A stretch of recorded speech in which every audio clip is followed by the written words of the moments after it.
The Forest, Chapter 1, The Shed.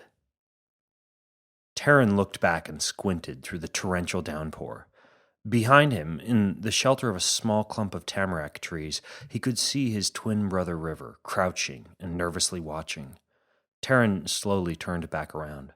The dark entrance of the old wooden shed was just one step away, rain drizzling from the doorframe. He looked at River again, then chewed his lower lip and turned to the black shadowy hole that led into the shed.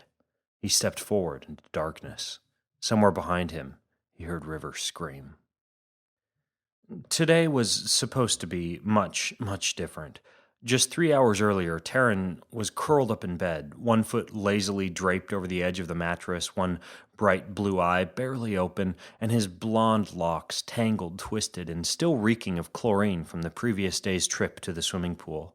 Still half asleep, he watched his brother River hopping on one leg under the dim nightstand light, pulling on clean white socks. "Riv, it's so early." Terran struggled to form words as his brain slowly came to life. "Almost 8, brother. Extreme Sports Summer Camp is at 9. Get dressed." Terran rolled over. The blackout curtains were still pulled tight over the window. For all he knew, it was 4 a.m., and it sure felt like it. Summoning every shred of his lazy morning strength, he extended one tiny index finger and pulled a corner of the curtains aside. No sun. "It's dark." River stopped fumbling with his shoes and looked up. "Huh?" Terran rolled over and yanked violently on the curtains with one arm, revealing grayish-black clouds, a torrential downpour, and a dark, dreary day. River groaned, shoving aside his expectations of a summer day that was supposed to promise swimming, tennis, capture the flag, and everything else that was the extreme magic of sports camp. Now it was just extremely wet. Camp was canceled. It was the rule of rain. For a 10-year-old boy, the presence of a summer storm arouses energy, creativity, daring. As River pulled on his hiking boots and fleece hoodie, he spoke in hushed, choppy sentences. "Terran, mushrooms, hunting, come on!" Terran sat up, rubbing his eyes. He knew where River was going. Many twins have a strange built-in neural connection that allows them to actually read each other's minds and even develop secret unknown languages that researchers call cryptophagia. Although the virtual wiring between River and Terran never really resulted in a new language, it did indeed allow them to anticipate each other's thoughts, feelings, and intentions with uncanny lightning speed. And so, even in his half-asleep state, Terran instantly knew the plan. River wants to go hunting for Morel mushrooms in the rain. He's whispering so father and mother don't hear, and he's going to be gone in 5 minutes, whether or not I'm by his side. 5 minutes later, 2 dark shadows emerged from the front door of their barn house and stepped out into the morning rain. Morel mushrooms have been called by many names. Some of the more colorful varieties are called dryland fish because when you slice them lengthwise, their outline resembles the shape of a fish. And when breaded and cooked in olive oil, you could argue they may even be better than fried fish. They're also called merkles or miracles, based on a story of how a mountain family was saved from starvation by eating the spongy mushrooms. In Kentucky, morels are called hickory chickens, and in West Virginia, molly moochers or muggins. River and Terran didn't really care what they were called. All they knew was that when you scramble morels with eggs, add some sea salt and black pepper, sprinkle with olive oil, and serve on toasted sourdough bread, you have a breakfast fit for a king. And even for a 10-year-old pair of boys, to hunt morels was not really rocket science. In the forests of the Pacific Northwest, and particularly in the boys' home state of Washington, the easily identifiable morels could be found in nearly any moist coniferous forest, often sprouting under great pines. The trick was to differentiate the false morels from the true morels by carefully studying the mushroom cap, which is often wrinkled or brainy in the reddish-brown fake morels, as opposed to the honeycomb net-like appearance of a true yellowish-brown morel. River and Terran also knew that, upon closer inspection, the false morels contain a tiny cotton ball-like substance inside their stem, while true morels are hollow inside. The caps of the false morels could be easily twisted in comparison to the true morel. And finally, even though it never happened to them, the ultimate sign that you've discovered the wrong kind of morel is that your tasty breakfast will result in severe gastrointestinal upset, loss of muscular coordination, and a wildly erratic heart rate. And so they hunted, but hunted wisely. Their adventures in wild foraging weren't just limited to morels. For the past 2 years, ever since father and mother had moved the family out into the forest, River and Terran had grown to love learning the land, rushing back from hikes in the woods with dirty faces and pockets full of leaves, roots, stems, buds, flowers, and mushrooms.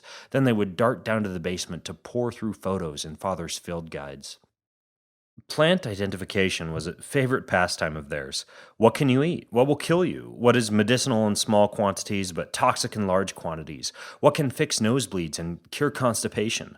What makes tea? What makes smoothies? What lends pop and flavor to a salad? And even more importantly, what goes well with scrambled eggs? What can draw poison from a bee sting and what can keep mosquitoes and ticks from playing on your skin?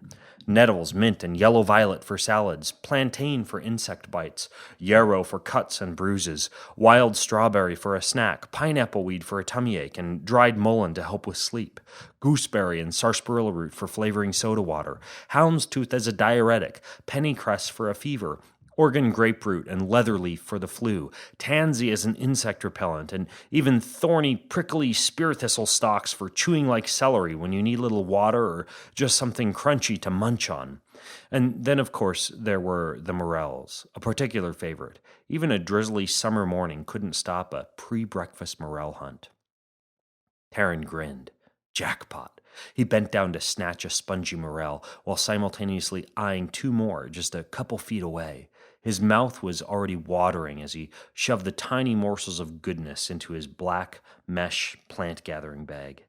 Down the hill about 100 feet, he could see River's wet blonde hair bobbing up and down, his hoodie thrown back as he too embraced the rain and searched for breakfast.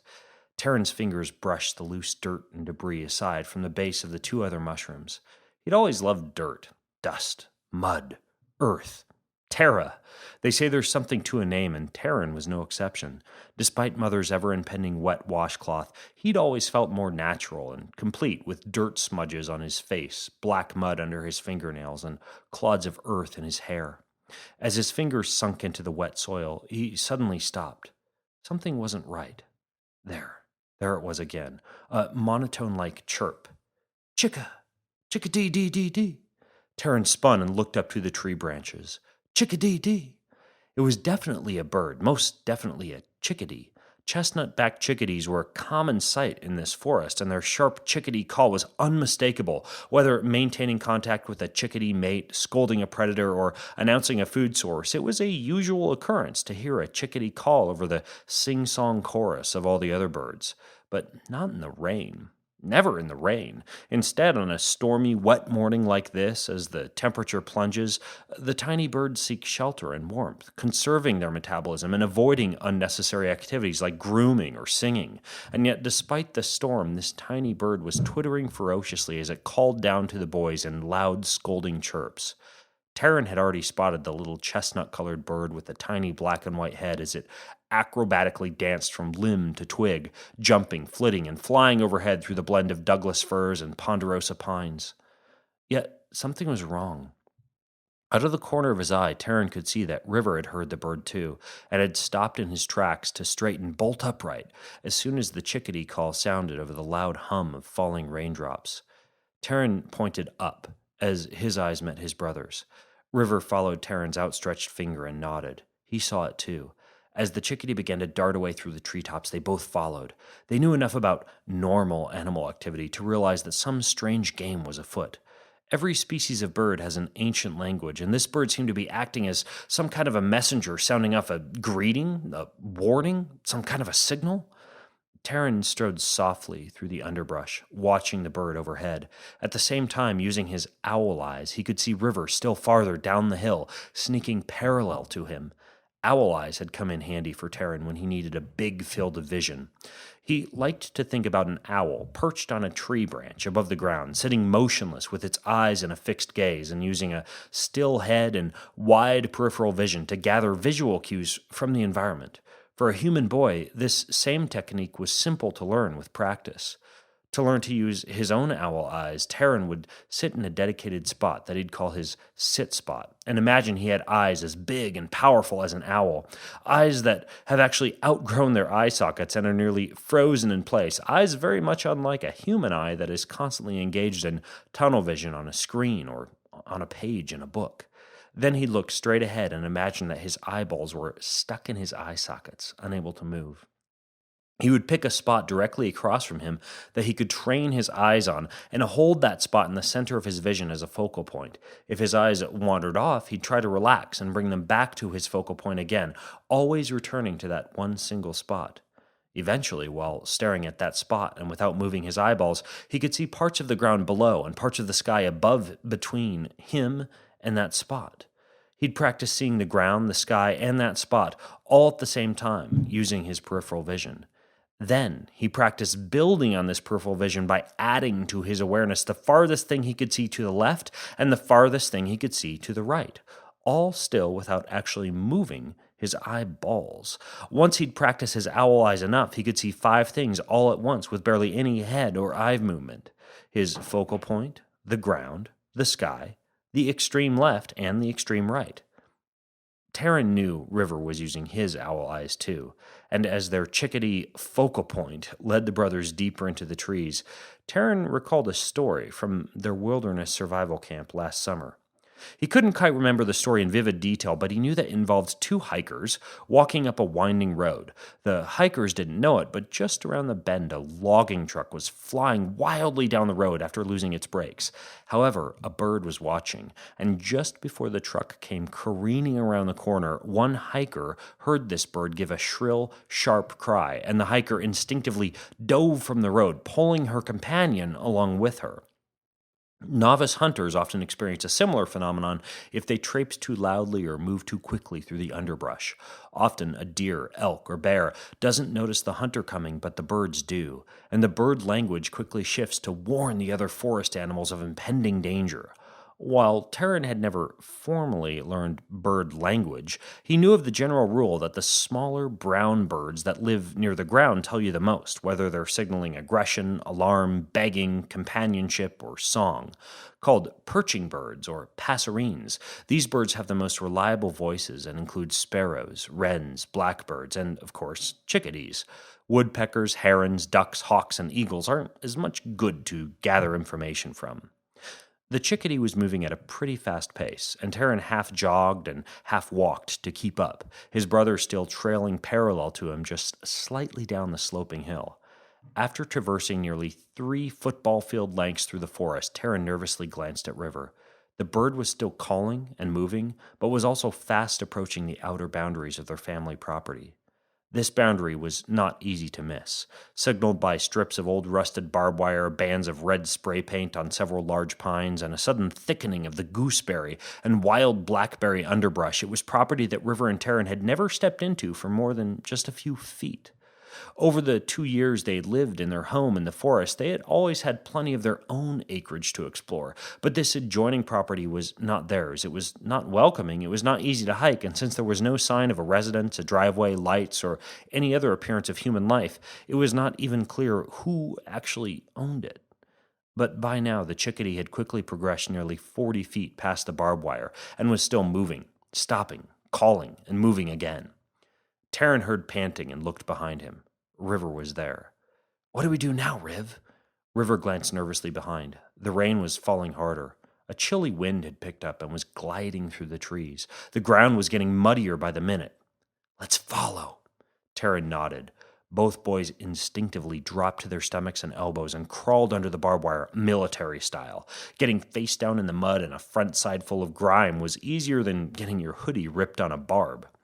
Once past the barbed wire, they stood and began their brisk pace again. The bird was still well ahead of them and moving fast. Terran moved in front, brushing aside low-hanging branches. River trailed 10 feet behind, knowing better than to follow so close as to get smacked in the face and chest as the thicket snapped back after Terran passed through.